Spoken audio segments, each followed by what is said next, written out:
शक्तिर माँ मान को असम्मान करा जाउची फोन करी निजे श्री प्रशांत जगदेव धमकाउचंती यह जना पड़ुची ताकर चित्र एवं चरित्र को आम ईसीआई को आसिक गोटे जिनस कहलु कि आज्ञा गतकाली आसीलु यही बाबद रे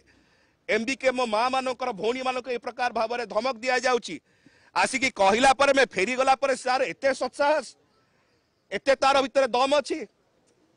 जे सी जाकि पुणी आउ थे फोन करके धमकाउची एमबीके मानक कि मोर किए कौन करदेव मुझे देखी केते ईसीआई को जाऊन जातु जदि आज ईसीआई एतिकी अच्छी वैल्यू प्रशांत जगदेव भाया क्रिमिनाल नजर रे ताले दुर्भाग्यजनक विषय ओडिशार ए प्रकार इतिहास रे राजनीतिक इतिहास कलंकित अध्याय केबे ओडिशा देखि नथिला आमे आशा करूची ईसीआई या उपरे दृढ़तार सहित कार्य करिवो नोटिस तलब करिवो आमे तो आउरी भी डिमांड करूचु दिन दहाड़े जने जर्नलिस्ट को से बाडेले मीडिया रो जने लोकन को बाडेले ता उपरे नोटिस हैला कि हैला नहीं जंकिया पुलिस स्टेशन में पसिले मद पीकिरी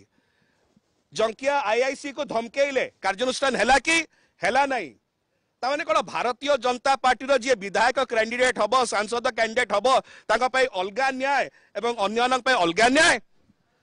आमे आशा करूचु इलेक्शन कमिशन दृढ़तार सहित कार्य करिवे एवं एमबीके रो जो भौणी मानकर उपरे जो प्रकार धमक चमक चलैचंदी श्री प्रशांत जगदेव ताको अटकेबे कार्यानुष्ठान ग्रहण करिवे।